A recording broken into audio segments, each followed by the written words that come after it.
여러분 안녕하세요. 오경영 선생님입니다. 오늘은 여러분 선생님이랑 같이 사회 1단원 정치의 첫 번째 소단원 민주주의의 발전과 시민 참여를 정리해 보도록 하겠습니다. 시간 순서대로요. 선생님이 4.19 혁명, 5.18 민주화 운동, 6월 민주항쟁 그리고 현재까지를 정리해 보았는데요. 보시면요. 이렇게 선생님이 파란색 그리고 빨간색 분필로 우리에게 어떤 일이 있었고 그리고 그것을 어떤 식으로 시민들이 참여했는지를 색깔을 구분지어 보았습니다. 그 점 생각하시면서 그럼 바로 이승만부터 시작해 보도록 할게요. 이승만은 우리나라의 첫 번째 초대 대통령입니다. 이승만은 계속해서 대통령이 되기 위해서 그 자리를 유지하기 위해서 여러 가지로 법을 바꾸면서 독재 정치를 이어갔는데요. 거기에 부정부패까지 이루어지자 우리 국민들의 살림은 경제가 어려워졌습니다. 그때 바로 3.15 부정선거까지 일어나게 되는데요. 3.15 부정선거란 이승만이 자신이 계속 대통령을 하기 위해서 돈을 주고 또는 물건을 주고 이승만을 뽑아달라라고 얘기를 하기도 하고 이승만을 뽑지 않은 표를 불태워 버리거나 그리고 실제 투표와 그리고 이승만을 뽑는 그 투표 가짜 투표를 만들어서 바꿔치기를 하는 등 이렇게 부정선거가 이루어지게 됩니다. 자, 이러한 일이 있자 우리의 시민들은 참여를 합니다. 어떤 형태로요? 바로 시위의 형태로요. 시위하는 도중 마산 앞바다에서 김주열 학생의 시신이 물에 떠오르자 이제 전국적인 시위로 확대되게 됩니다. 자, 사람들은 4.19 혁명을 통해서 전국적으로 이승만 물러가라, 3.15 부정선거는 무효다라고 외치면서 4.19 혁명으로 이렇게 참여를 하게 되는데요. 그 결과 많은 사람들의 희생과 노력 끝에 오랜 시간 끝에 이승만은 물러나고 3.15 선거는 무효 처리가 됩니다.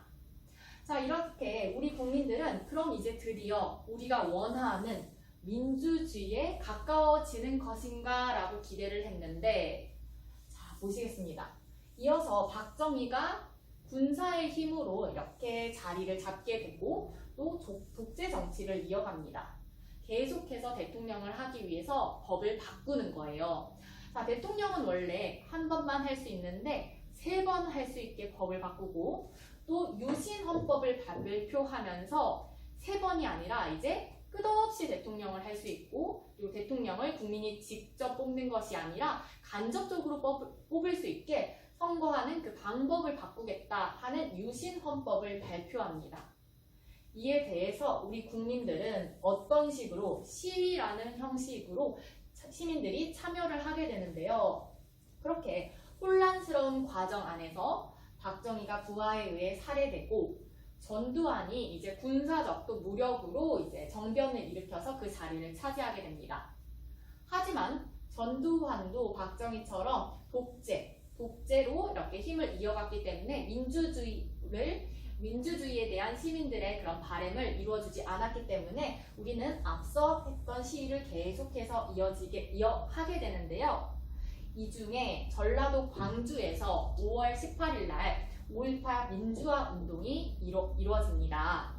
그런데 이제 전두환은 광주에서 있는 이 민주화 운동을 아주 폭력적으로 진압을 하고 그 광주에서 있었던 일을 전국 다른 지역에서는 모르게 신문이나 방송을 탄압합니다.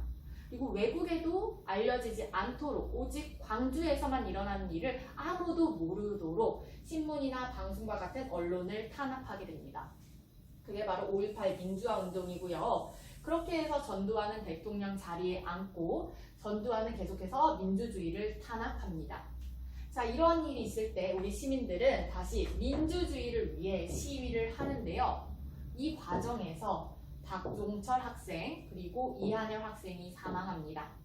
너무너무 어린 학생들이 처참하게 사망하자 우리 전국적으로 국민들이 마음을 모아서 6월 민주항쟁, 민주주의를 위한 6월 민주항쟁을 이어갑니다.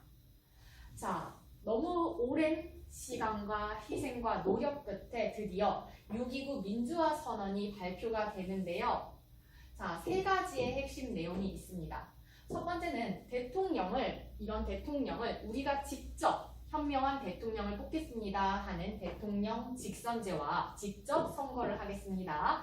직선제와 그리고 무슨 일이 있었을 때 우리 전국적으로 또는 세계적으로 알릴 수 있도록 신문과 방송을 탄압하지 않고 언론에 보도할 자유를 달라. 언론의 자유가 있고요. 그리고 너무 중앙에서 힘을 다 갖고 있는 게 아니라 지방마다 고유의 특색에 맞게 스스로 이렇게 자치를 할 수 있게 해주세요 하는 지방자치제까지 이렇게 세 가지 핵심 내용을 화두로 해서 6월 민주화 선언문이 발표됩니다. 자, 현재까지 잘 이어지고 있는데요. 그러면 현재는 어떤 식으로 시민들이 정치에 참여하고 있는지 살펴보도록 하겠습니다. 자, 과거에는요. 이렇게 시위, 희생, 너무나도 많은 노력들이 있었습니다. 그래서 우리가 지금 민주주의에 가까워지고 있는데요. 자, 현재 민주주의를 이렇게 잘 유지하기 위해서 우리 시민들은 현재 촛불 집회나 또는 1인 시위를 통해서 자신의 의견을 이야기합니다. 그리고 피켓을 들고 캠페인 활동을 하기도 하고요. 여러 사람의 이름과 사인을 받아서 의견을 모으는 서명운동을 하기도 합니다. 또한 정치기관의 누리집, SNS, 홈페이지에 글을 올려서 자신의 의견을 정확하게 전달하고요. 또는 정부 기관에서 이런 법을 만들 건데, 이렇게 할 건데 이것에 대해서 설명하고 질문을 받겠습니다 라고 시민들과 의견을 교환하는 공청회에 참석하기도 합니다. 그리고 자신이 직접 정당이나 시민단체에 가입해서 보다 적극적으로 정치 활동을 하기도 하고요. 마지막으로 가장 중요한 것은 우리 직선제, 독재를 막고 대통령을 우리가 직접 뽑아서 우리가 현명한 대통령을 직접 뽑기 위해서는 투표, 선거에 참여하는 것이죠. 이런 방법으로 우리는 현재까지도 민주주의가 계속해서 발전할 수 있도록 민주주의가 유지되고 발전할 수 있도록 시민들이 참여를 하고 있는 겁니다. 자, 이렇게 해서 선생님이 내용을 쭉 정리를 해 보았는데요. 중요한 내용은 다음과 같습니다. 민주주의가 발전하기 위해서는 시민이 참여해야 되고 시민이 이렇게 참여를 했기 때문에 민주주의가 발전할 수 있었습니다. 민주주의와 시민의 참여는 뗄래야 뗄 수 없는 관계라는 거 꼭 기억하시면서 많은 사람들의 희생으로 얻은 결과 민주주의를 잘 발전시키고 유지하기 위해서는 지켜내기 위해서는 민주주의는 우리가 지켜야 되는 거예요. 언젠가 없어질 수도 있는 거죠. 계속 우리가 방치하면 언젠가는 없어질 수도 있어요. 그러니까 그것을 잘 지키기 위해서는 다음과 같은 이러한 방식으로 내 의견을 적극적으로 표현하고 정치 활동에 참여해야 합니다. 자, 이렇게 해서 정리 수업을 마치겠고요. 다음 시간에는 선생님이 2단원을 정리해 주도록 하겠습니다. 두 번째 2단원, 작은 2단원 정리해 줄게요. 그럼 다음 수업 영상에서 만나도록 하겠습니다. 여러분 안녕하세요. 오경영 선생님입니다. 오늘은요, 선생님이랑 같이 정치 단원에서 두 번째 단원, 일상생활과 민주주의를 정리해 보도록 하겠습니다. 내용이 짧으니까요, 선생님이랑 같이 빠르게 해보도록 할게요. 자, 이 단원에서는요, 정치란 무엇인지, 그리고 민주주의란 무엇인지를 공부했습니다. 그리고 그 민주주의를 일상생활에서 실천하기 위해 이런 방법이 있다는 것을 배웠는데요. 자, 정치란 무엇이죠, 여러분? 정치란 뉴스에서 대통령, 국회의원이 하는 것 정치 맞지만요. 우리가 조금 더 큰 범위로 생각을 해보면 일상생활의 문제, 갈등을 원활하게 해결해 가는 그 과정을 모두 정치라고 합니다. 따라서 일상생활 곳곳에서 정치가 이루어지고 있지요. 항상 문제를 해결해 가고 있으니까요. 자, 이 정치는요, 가정에서 집안일을 나누거나 학급에서 청소당번을 정하거나 이렇게 일상생활 속에서도 우리가 문제를 원활하게 해결해가는 정치 활동이 이루어지고 있습니다. 자, 우리나라가 채택한 정치 제도는 민주주의인데요. 문제를 해결할 때 민주적으로 해결해야 된다라는 소리예요. 우리 1단원에서 계속 민주주의를 우리가 갈망하고 원했었죠. 우리가 어렵게 찾은 그 민주주의를 일상생활에서 이렇게 실천을 해야 되는데요. 자, 우리나라는 민주주의. 모든 국민이 나라의 주인입니다. 헌법에서 보장을 하고 있어요. 모든 국민이 나라의 주인으로서 그 권리를요, 자유롭고 평등하게 행사할 수 있는 정치 제도를 민주주의라고 합니다. 자, 기본 원칙 세 가지를 뜻하면, 자, 인간이 모두 존엄하기 때문에 모두 나라의 주인이고요. 그리고 꼭 그 권리를 자유롭고 평등하게, 공정하게 행사해야 되는 것입니다. 이게 바로 민주주의의 가장 기본적인 개념이 되겠는데요. 자, 그 개념을 어떻게 우리가 일상생활에서 적용을 할 수 있느냐? 가장 중요한 것은 바로 대화와 타협입니다. 문제를 해결할 때 민주적으로 해결해 가기 위해서는 모든 사람이 이제 평등하고 자유롭게 의견을 제시하고 그 의견이 존중받아야 되는 거죠. 그러기 위해서는 토론, 토의가 필요한데 그게 바로 대화와 타협이에요.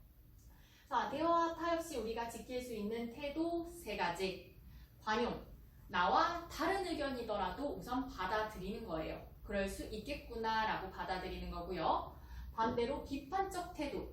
저 친구는 나랑 친하니까 맞아 이게 아니라 어떤 의견이더라도 단점이 있으니까 우선 비판적으로 옳고 그른 것을 따져보자는 거죠. 그리고 세 번째로 의견이 다를 때 조금씩 양보하고 조금씩 배려하면 하나로 이렇게 뭉쳐진 의견이 나올 수 있으니까요. 자, 절충안이 나올 수 있도록 양보와 배려를 통해서 타협점을 찾는 것이죠. 자, 그런데요, 모든 문제가 이렇게 원활하게 해결되는 것이 아니기 때문에 그럴 때 우리 민주적으로 문제를 해결하는 방법은 다수결의 원칙입니다. 10명 중에 절반보다 넘는 6명, 7명, 8명, 9명, 10명이 동의하면 그 의견을 따르는 게 바로 다수결의 원칙입니다. 자, 이렇게 선생님이 정리를 해보았는데요. 정치 민주주의의 의미, 일상생활 속에서 그것을 어떤 식으로 실천해 나갈 수 있는지 방법을 찾아보았습니다.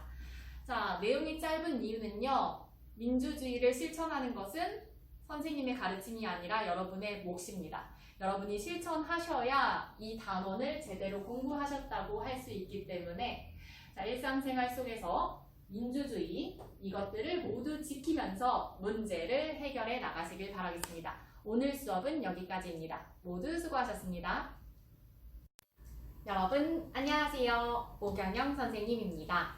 오늘은요 사회 첫 번째 정치 단원에서 세 번째 단원인 민주정치의 원리와 국가기관의 역할을 정리해 보도록 하겠습니다. 선생님 짧게 정리할 거니까요. 집중해서 잘 들어주세요.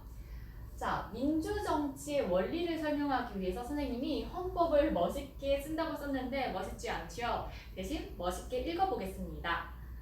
대한민국은 민주공화국이다. 대한민국의 주권은 국민에게 있고 모든 권력은 국민으로부터 나온다. 헌법의 제1조 1항과 1조 2항을 적어보았습니다. 여기에서 헌법에서 가장 중요한 핵심 내용은 모든 권리, 주인된 권리가 국민에게 있다라는 겁니다. 즉 우리나라는 국민주권, 국민이 주인된 권리를 갖는 국민주권을 최우선시하는 민주공화국입니다.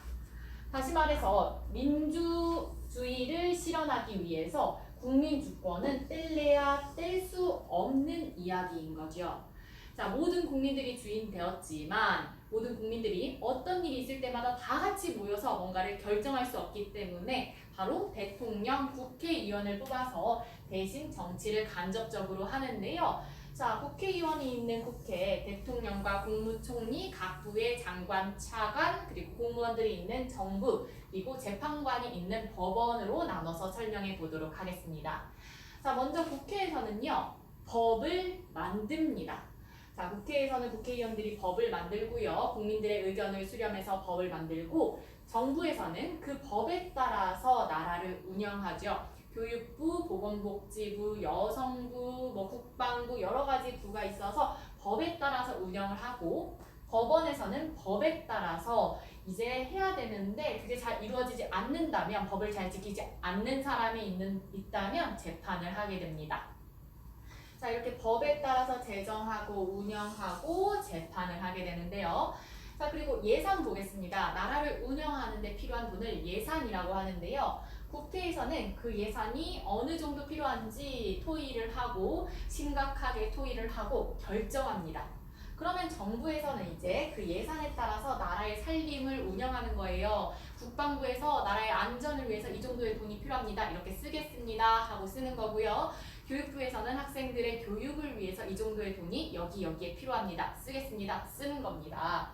자, 이렇게 살림을 운영을 하고 국회에서는 정말 잘했는지 검사를 합니다. 그것을 국정감사라고 합니다. 국정감사.